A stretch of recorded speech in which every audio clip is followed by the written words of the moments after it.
கர்த்தராகிய இயேசு கிறிஸ்துவின் நாமத்தினாலே உங்கள் அனைவருக்கும் அன்பின் வாழ்த்துதல். இந்த நாளிலும் சமயத்திற்கேற்ற வார்த்தை நிகழ்ச்சியில் கர்த்தர் நம்மோடு பேசுகிறதான வார்த்தை உபாகமம் 28 அதிகாரம்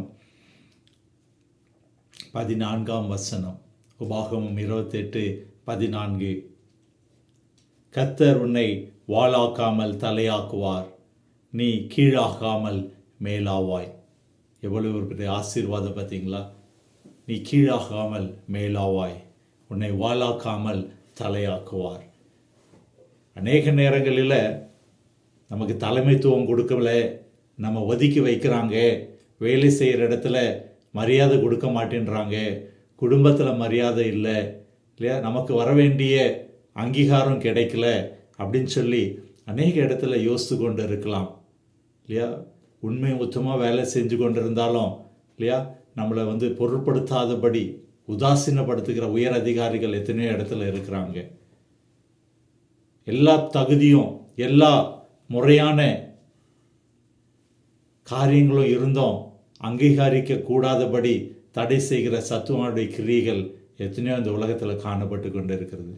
ஆனால் கர்த்தர் இந்த நாளில் நம்மை பார்த்து சொல்கிறதான ஒரு வார்த்தை, நீ கீழாகாமல் மேலாகுவாய், நீ கீழாகாமல் மேலாவாய் என்று சொல்லி, நீ வாளாகாமல் தலையாவாய் என்று சொல்லி கர்த்தர் இந்த நாளிலே வார்த்தையை கொடுக்கிறார். கர்த்தருடைய ஆசீர்வாதம் நம்ம ஒவ்வொருவரையும் நோக்கி வருகிறது. எந்த இடத்துல நம்ம வெட்கப்பட்டு போனோமோ அந்த இடத்துல நம்முடைய தலையை உயர்த்தும்படி கர்த்தர் இந்த நாளில் நம்மோடு பேசி கொண்டு இருக்கிறார்.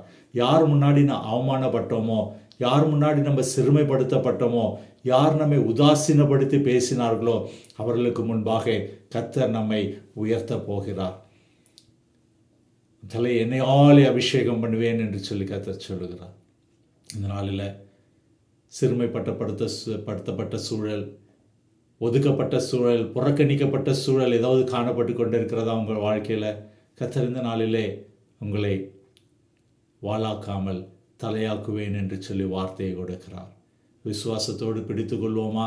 கர்த்தர் என்னை தலையாக்குவார், என்னை உயர்த்துவார், என்னை மேலாக்குவார். கர்த்தர் என்னோடு இருந்து பெரிய காரியங்களை செய்ய போகிறார். அன்பின் பரம தகப்பனே, இந்த வார்த்தைக்காக நாங்கள் உமக்கு நன்றி செலுத்துகிறோம். இந்த நாளில் இந்த வார்த்தை மூலமாக நீர் எங்களோடு பேசியிருக்கிறீர், எங்களை உயர்த்துவீர் என்ற விசுவாசத்திற்காக உமக்கு நன்றி செலுத்துகிறோம். எங்களை தாழ்த்தி ஒப்பு கொடுக்கிறோம். மீட்பர் இயேசு கிறிஸ்துவின் ஜெபிக்கிறோம் நல்ல பிதாவே, ஆமேன் ஆமேன். கர்த்தர் இந்த நாளில் நம்மோடு இருந்து பெரிய காரியங்களை செய்ய போகிறபடினால நாம் கர்த்தருக்கு நன்றி செலுத்துவோம். இந்த சமயத்திற்கேற்ற வார்த்தைக்காக கர்த்தருக்கு நாம் நன்றி செலுத்துவோம்.